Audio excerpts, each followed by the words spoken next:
Quem tem razão? E para esse debate hoje nós recebemos o deputado federal pelo Rio Grande do Sul, Biratã Sanderson. Boa tarde, deputado. E também o ex-senador e deputado federal José Aníbal. Senador, obrigado também por estar conosco aqui nessa conversa. Eu começo aqui fazendo a provocação que talvez nós tenhamos aí nas duas ou três últimas eleições passado a olhar para os candidatos a vice de uma outra forma, para além das costuras políticas que sempre determinam essas escolhas, mas o peso que eles têm junto ao eleitorado, de alguma maneira, uma figura que sai da sombra do candidato que encabeça a chapa e ganha uma projeção própria. E aí eu queria, claro, à luz dessa discussão que nós estamos acompanhando aqui em função dos apoios, ouvi-los. E aí eu já começo, senador, com o senhor fazendo a pergunta.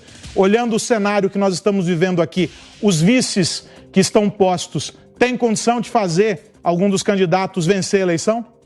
Boa tarde. Boa tarde, prazer estar falando com você, falando com o deputado Sanderson, do Rio Grande do Sul, e aos ouvintes e telespectadores da Jovem Pan. Olha, eu não posso te responder isso diretamente, assim. O vice, na minha cabeça, é alguém que deve ter boa afinidade com o candidato a presidente da República, ou a governador, ou a prefeito.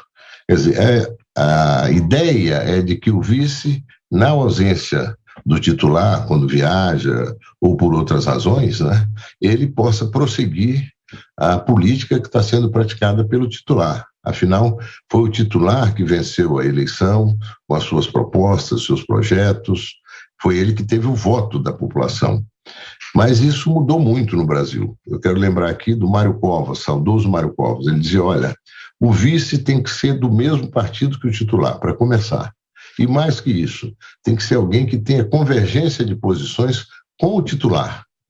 E mais ainda, né, alguém que, de preferência, não prejudique a candidatura do titular e, de preferência, ajude a candidatura do titular. Isso nem sempre acontece. Nós tivemos no Brasil, no período dos últimos 30 anos, 3 vices que assumiram a presidência da República. Itamar Franco, pelo impeachment do Collor, depois, já antes, o Sarney, pela morte do Tancredo, depois Itamar Franco e, por último, Michel Temer, pelo impeachment da Dilma. Quer dizer, vice no Brasil passou a ser uma expectativa de poder, né? E nem sempre por boas razões, ou seja, por qualquer razão que não tem a ver fundamentalmente com o impeachment, com o impedimento do titular por razões muito fortes, muito expressivas. De modo que eu acho que o vice, nesse momento, dos 4 candidatos, 5 mais expressivos, eu imagino que alguns têm vice que realmente colaboram, contribuem, né? E outros não consigo avaliar muito. O tempo é que dirá. De qualquer maneira, eu defendo essa figura do vice, porque no regime presidencialista que nós vivemos, é importante que você tenha alguém que, de uma forma ou de outra, tenha alguma identidade ou alguma convergência com o titular do cargo.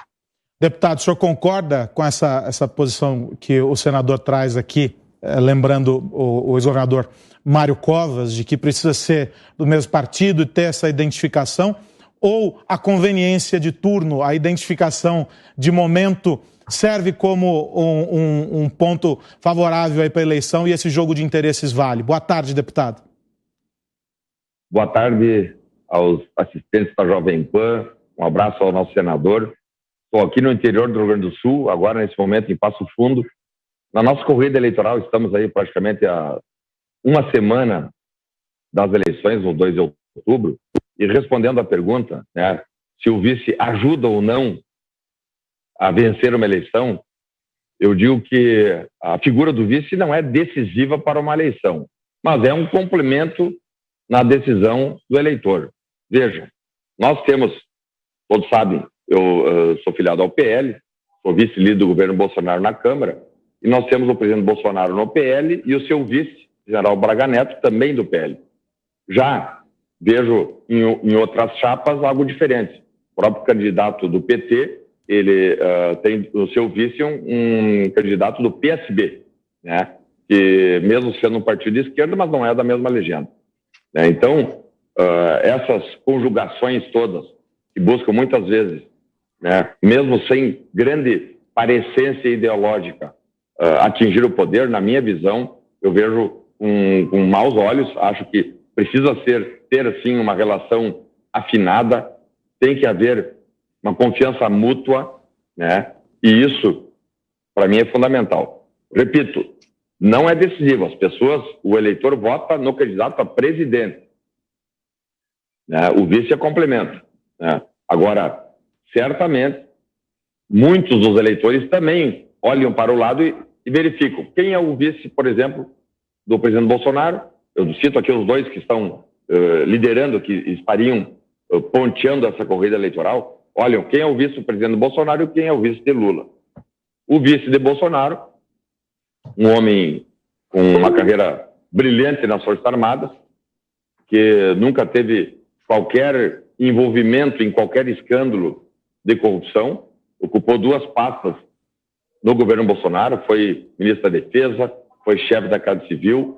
Antes disso, foi nomeado, ainda no governo Temer, interventor lá no Rio de Janeiro, e teve um papel brilhante ali também. E, por outro lado, fazendo aqui uma crítica, já que o objetivo é fazer essa discussão, temos o vice de Lula, Geraldo Alckmin, que tem envolvimentos aí, todo mundo sabe, né? Foi indiciado pela Polícia Federal, foi denunciado com denúncia aceita, inclusive por corrupção. Tem passagens aí que acabaram chamuscando a sua carreira política, e ele mesmo, há tempos atrás, tempos breves atrás, inclusive, era um crítico ferrenho da política adotada pelo PT. Era um crítico contumaz, inclusive, ao próprio presidente Lula. Ele, de forma Acho que a gente teve um problema com a conexão do deputado. Eu vou pegar um gancho nessa fala do deputado para ouvi-lo, senador, enquanto a gente restabelece a conexão com o deputado Sanderson, que é o seguinte: ele menciona aqui as críticas que o ex-governador Geraldo Alckmin fez quando disputou com o candidato petista na última... O deputado voltou? Desculpa. Voltou. Deputado, vou pedir para o senhor concluir, então, o teu raciocínio, depois eu faço a pergunta. Certo. Eu dizia, então, que o próprio Geraldo Alckmin, quando adversário político do PT, ele então pelo PSDB, era um crítico ferrenho da política utilizada pelo PT. Era crítico, inclusive, do próprio Lula da Silva, dizendo que Lula queria voltar ao local do crime. Então, hoje, nessa disputa eleitoral, temos, então, Jair Bolsonaro com Braga Neto, um vice que não atrapalha, ao contrário, ajuda, e, do outro lado, Lula com um vice que, tanto quanto o candidato titular, também tem envolvimento nesse... A gente vai restabelecer o contato com o deputado. Vou insistir nesse tópico aqui ainda para ouvi-lo, senador. No caso específico aqui da posição do ex-governador Geraldo Alckmin com o ex-presidente Lula, havia um antagonismo histórico e agora os dois juntos. E a gente vive, claro, uma eleição muito digitalizada, em que o ambiente das redes sociais é palco desse confronto, e a gente tem aquela máxima de que a internet não esquece. Vez ou outra surgem os cortes de vídeos, de discursos de eleições passadas ou de entrevistas com essas críticas. Essa é uma posição que pode ser um exemplo daquilo que o senhor dizia sobre essa identificação e sobre essa proximidade entre os dois. No fim, pode acabar se tornando nocivo, já que tudo está registrado aí e as pessoas têm memória? Olha, eu acho que as pessoas têm memória, está tudo registrado. Agora, eu entrei no debate para discutir uma ideia, né, que vocês propuseram. O deputado Sanderson, ele foi para terreno da política prática hoje. Primeiro, o governador Geraldo Alckmin, ex-governador, ele não tem um processo sobre ele. É um dos homens públicos que tem a vida mais austera no Brasil. Tudo que foi tentar incriminar ele foi absolutamente isento. Isento. Basta lá o Geraldo Alckmin, onde ele mora e o que ele tem. Então, por aí não. Segunda coisa, o Geraldo Alckmin foi 3 vezes eleito governador de São Paulo, uma vez governador sucedendo a Mário Covas. Nas 2 últimas foi eleito no primeiro turno. Quer dizer, a folha de serviço que ele tem prestado ao Estado de São Paulo não é pequena. Portanto, ele é um homem público que nos dá muito orgulho. Eu, pessoalmente, sou amigo pessoal dele e vou defendê-lo sempre. Quanto à atitude dele, a decisão dele de sair do PSDB e finalmente ser o vice do Lula, é uma decisão dele. Eu não saí do PSDB, eu continuei no PSDB, não é? E, portanto, não acompanhei a decisão do ex-governador Geraldo Alckmin. Mas acho, do que tenho visto, que ele é um vice que contribui. Teve problemas com Lula, disputou a eleição com Lula, disputamos várias eleições em São Paulo com o PT e ganhamos todas. Estamos há 28 anos no governo de São Paulo, por alguma boa razão E o Geraldo Alckmin ocupou boa parte desses 28. Talvez 14 anos foi com o Geraldo Alckmin. Portanto, a renovação da confiança pelo voto indica que o Geraldo Alckmin é aquilo que eu acabei de dizer que eu acho que ele é.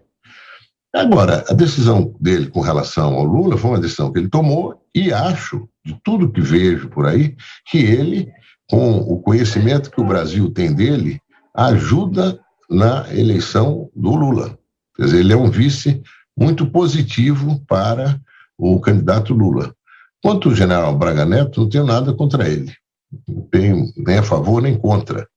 É um general que ocupou realmente, quando houve aquela intervenção no governo Temer, a intervenção militar no Rio, para tentar segurar um pouco esse crime organizado, essas milícias que estão presentes no Rio de Janeiro, ele parece ter tido uma atuação de algum resultado positivo. Não tenho como avaliar hoje, não é?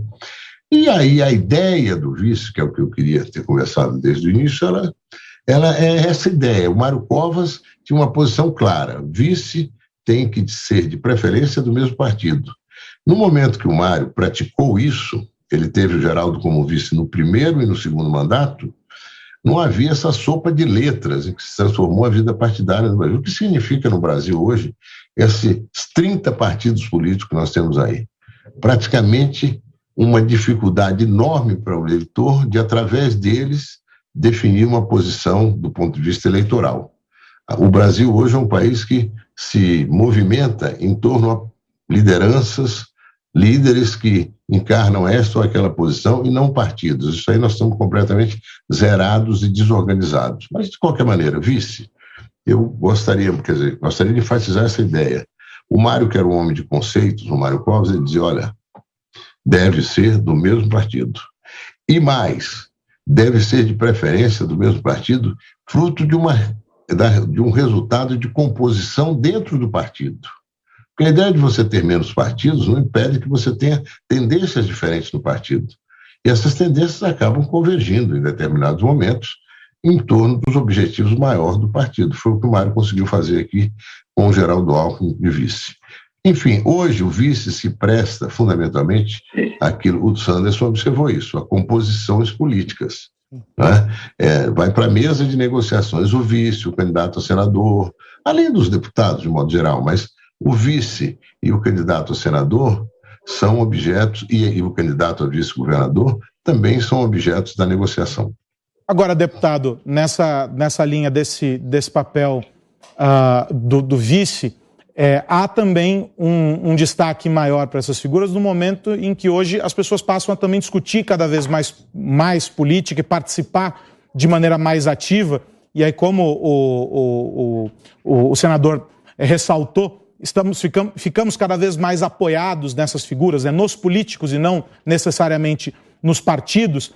Essas figuras passam a ser estratégicas, o que, de alguma maneira, muda esse compasso nessa articulação. O que na avaliação do senhor, para além desse fator, deve ser levado em conta? Olha, essa relação de confiança entre o titular, ou seja, o presidente da República, o candidato a presidente da República, e o candidato a vice é fundamental. Como o senador José Aníbal assinalou, usando um dogma ali utilizado lá por Covas, lá talvez há 20, 25 anos atrás, de que tanto o titular como o vice teriam que ser do mesmo partido, eu concordo com ele. Tanto que nós, na nossa chapa, temos o presidente Bolsonaro e o Braga Neto, ambos no PL, mas também com convergências ideológicas e de pensamentos iguais. Agora que é impossível nós não fazermos uma crítica estando a uma semana das eleições. Eu sou obrigado, estou numa corrida eleitoral e nós, no Brasil, hoje só falamos, né, no 2 de outubro, quando teremos o primeiro turno, e não dá para não falar que Lula e Alckmin não têm nada a ver um com o outro. Nós sabemos, além de serem de partidos distintos, Alckmin não tem nada a ver com Lula, né? A diferença entre Lula e Alckmin é muito grande, né? Isso deixa claro um projeto de poder. É tudo pelo poder. Não interessa se o presidente e o vice não têm nada a ver um com o outro, de que as vidas de ambos não têm nada a ver umas com as outras, né? E aí chama atenção e tem causado preocupação em muitos brasileiros. Então, essa é a diferença. Portanto, é importante que nós continuemos nessa marcha de progresso, de desenvolvimento do país, com duas pessoas alinhadas. Sejam alinhadas ideologicamente, sejam alinhadas partidariamente, sejam alinhadas nas suas vidas pregressas, né? E por isso, vejo sim, né, como algo complementar, não decisivo, como eu disse, pessoas não votam no candidato a vice, votam no candidato a presidente, né? Mas o vice acaba sendo um complemento de decisão importante e nesse sentido, né, vejo que a escolha do presidente Bolsonaro, que foi até criticado ali atrás por não ter pego alguém do meio da política, e sim ter pego um general da reserva, alguém que já tinha sido ministro, mas que não tinha carreira política, foi criticado, mas ele firmou posição no sentido de que precisava de alguém que tivesse alinhamento ideológico, que tivesse um alinhamento de pensamento, que tivesse confiança plena e ampla, e por isso tenho certeza que no 2 de outubro prevalecerá a chapa Bolsonaro e, no caso, General Braga Neto.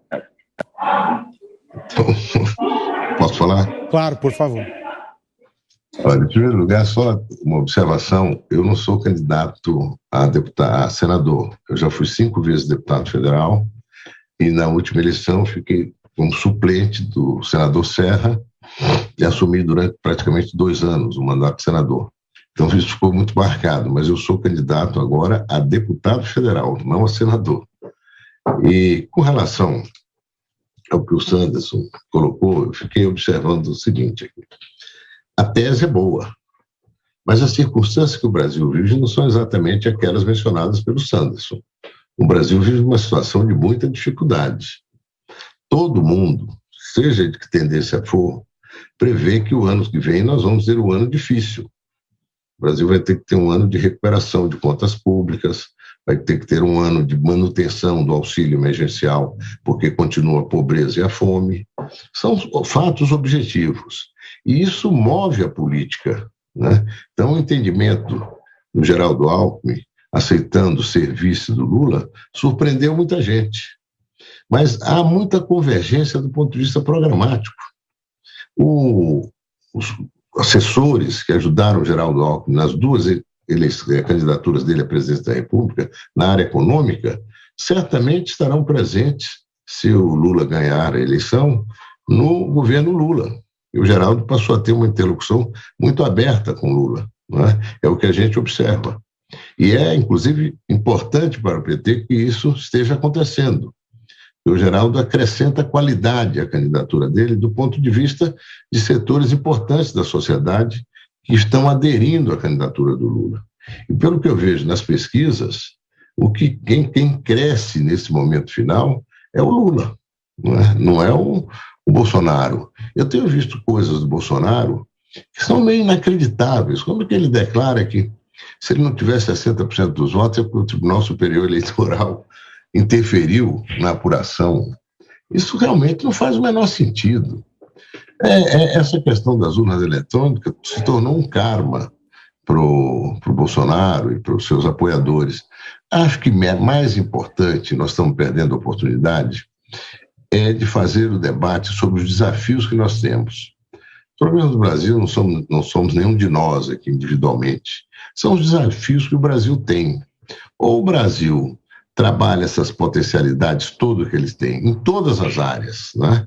Na área da agricultura, na área de ciência e tecnologia, na área da qualificação profissional e transforma isso em progresso, crescimento, emprego, atração de investimento e renda, e faz um trabalho mais objetivo com relação ao comércio internacional, política internacional, cuidado com o meio ambiente, ou o Brasil vai continuar derrapando, vai para um lado, depois vai para o outro, e não fixa um caminho virtuoso que dê esperança ao povo brasileiro. Nós devíamos estar discutindo os desafios do Brasil.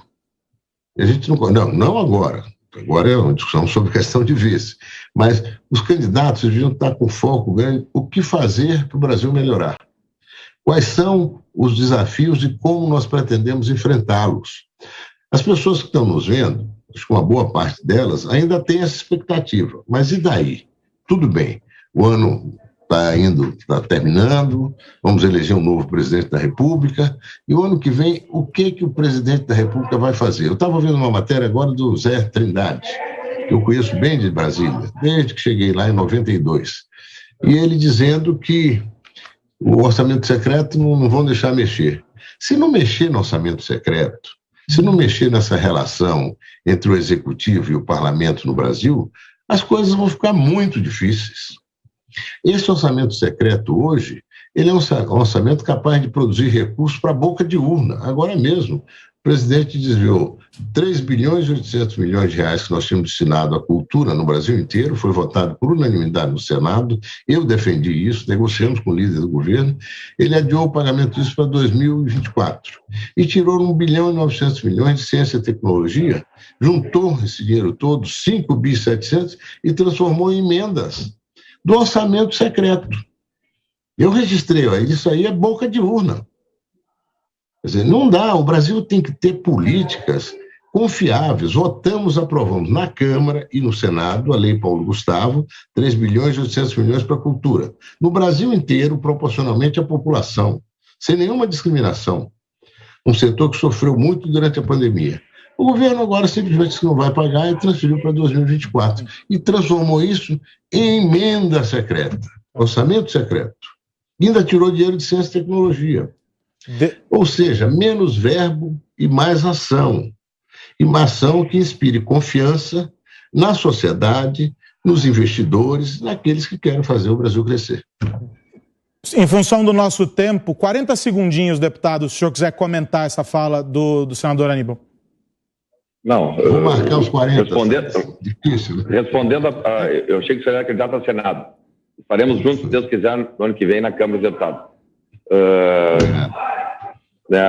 Respondendo à pergunta sobre se o vice ajuda ou atrapalha numa corrida eleitoral, né? Quero aqui repetir, né? Nós estamos a uma semana das eleições, né? E o eleitor tem buscado se aproximar cada vez mais dos currículos, seja do candidato a presidente, como do vice, como também dos deputados federais, dos senadores. Hoje, com a internet a nosso favor, é muito fácil de pesquisar, né? E nessa pesquisa, nessa busca pela verdade, nós temos na nossa chapa um candidato a vice, o general Braga Neto, honrado, qualificado, que soma de forma decisiva para que chapa Bolsonaro-Braga Neto seja a chapa vencedora no 2 de outubro. Quero agradecer a participação do deputado federal pelo Rio Grande do Sul, Ubiratã Sanderson, e também do ex-senador deputado federal José Aníbal. Muito obrigado pela participação aqui nesse nosso debate.